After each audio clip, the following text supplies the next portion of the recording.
250 new regulations across 43 states, including Georgia, where the All-Star game is going to be held, to try to make it harder for Americans to vote. So the NBA, LeBron James, more than a vote. You're going to hear a lot about that during All-Star Weekend. Now, there is an athlete who's taken issue with LeBron's off-court activism, soccer star Zlatan Ibrahimovic, who essentially told LeBron to stick to sports. Now, LeBron responded over the weekend. When given a chance to clarify his statements on LeBron, though, Zlatan doubled down. Here's what he said, quote, "Politics divides the world, sports unite it. Football unites athletes whatever we do, whatever we do to unite. This was my message. Athletes should be athletes, and politicians should do politics." Shanae, I'm just going to cede the floor to you. What is your reaction here? As I gather myself, it always gives me pause when people speak on situations without walking in the other person's shoes. And I know LeBron James' shoes are really large, but he deals with a lot of pressure, and he has done a great job navigating that over the entirety of his career. And we all know that LeBron is all about elevating and using his platform to advocate for underserved communities. I mean, athletes, without question, are at the intersection of sports and society, and athletes are expected to now use their platforms for good, because we understand that our success is the exception and not the norm. So we have to really hold it down for those who look like us and who we represent.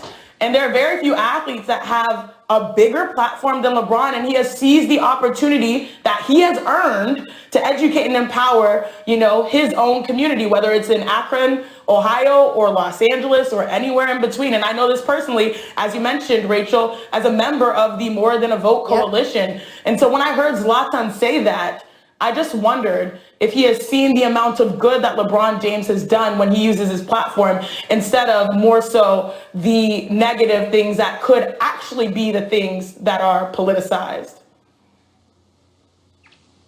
First of all, congratulations to Zlatan, because by saying this, all he's doing is amplifying LeBron's voice even more. Every time he brings this up, it's just going to put more of a focus on LeBron, give him more of a platform. And yeah, we put microphones in these athletes' faces 2-3 times a day. I hope they talk about stuff that they're passionate about and they're interested in, because we can only talk about basketball so much. It's basketball. It's throwing a round ball through a round hoop. Talk about the stuff that actually matters. And we just saw the WNBA. The WNBA helped change the course of history in Georgia. It's not just sort of speaking for the sake of speaking and getting your words out there. They just changed the course of history in Georgia. And I can't think of anything that should be less controversial, less of a unifying topic to talk about than people should be able to vote. So keep speaking on it, keep talking about it. And if Zlatan wants to keep criticizing it, he should keep criticizing it, because all it does is make LeBron's voice even louder. It's also just so hypocritical to me. We ask athletes to be involved in their communities all the time. In the previous segment, we just talked about James Harden being involved in relief for the people of Houston after the storms and electrical outages they had there. J.J. Watt, also in Houston for years, has done all kinds of relief efforts after the hurricane, of course, so famously.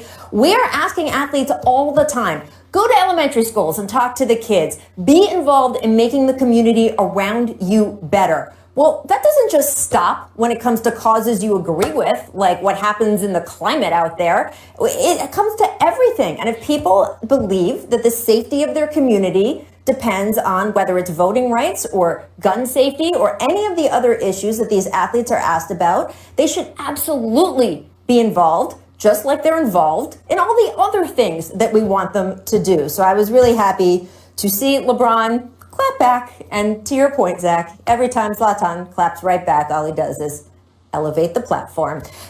Hawks head coach Lloyd Pierce was also very involved in the More Than a Vote efforts. He was one of the earliest to call for arenas being used as polling places. But while he was a really positive person for the Georgia community, obviously the Hawks, not so good. Hired in 2018, Atlanta missed the playoffs in each of his 2 completed seasons. They are 10-9 right now. They've lost 11 of their last 15 games. Nate McMillan was named interim coach, and he spoke about replacing Pierce today. Take a listen. What I told our guys, and I really believe this, if you're looking to point the finger at someone or something, you need to point that finger at yourself. And, and that's all of us. Coach Pierce takes the hit for this, but we all play a part in him not being here today.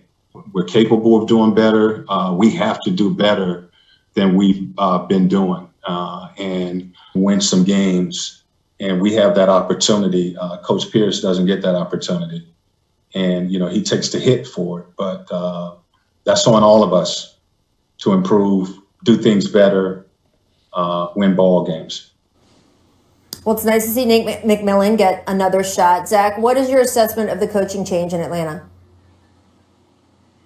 Well, let's see. The Hawks were bad last year. Then they made a bunch of moves. They traded for Clint Capella. They signed a bunch of people in free agency. They've gotten negative production to no production due to injuries and just not very good play from all those new guys except Clint Capella. DeAndre Hunter made a leap and then he got hurt. And we're expecting the Hawks to somehow be really good despite all of those things. Bogdan Bogdanovic is coming back very soon. I bet Lloyd Pierce would have liked to keep coaching a team when their prized offseason acquisition came back. But look, sometimes you just need a new voice. There are reports in The Athletic and other places today that the Hawks players sort of had grown tired of Lloyd Pierce's voice. Maybe that's true. He is a straight shooter. He does not pull punches in the media or privately with his players.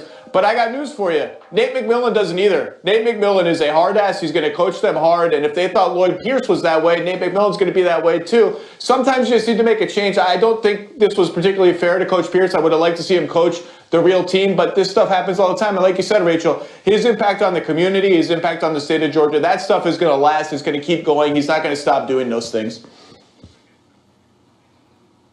Yeah, this one really hurt just because, as you said, Zach, Coach Pierce was on the, forefront, the front lines advocating for the players in the league. And some of the, recent hard moments, he did a tremendous job off the court with Atlanta. But when it comes to, on the court, of course, there are a few seasons since he's been hired in 2018, they've been less than ideal. And we're also talking about a year where the New York Knicks find themselves fourth in the East. And Trae Young was not named an all-star, which sort of has a compounding effect. Plus, this is a team, as Zach mentioned, acquired a number of vets that were the hope to get this team to win. But now you're in a situation where all of those things sort of feel like an avalanche that are just, when you're losing, it just feels even worse when all of those things aren't working in your favor. So obviously we all hope that Coach Pierce gets another opportunity since he is such an amazing advocate and brings so much invaluable presence to this league. And I would love to see what he can do with another scenario. But, the record sort of reflects itself, unfortunately, and the development of those players, I think, have to be prioritized, especially when we're seeing other teams find ways to win in unconventional fashion, which I keep bringing up the Knicks. So.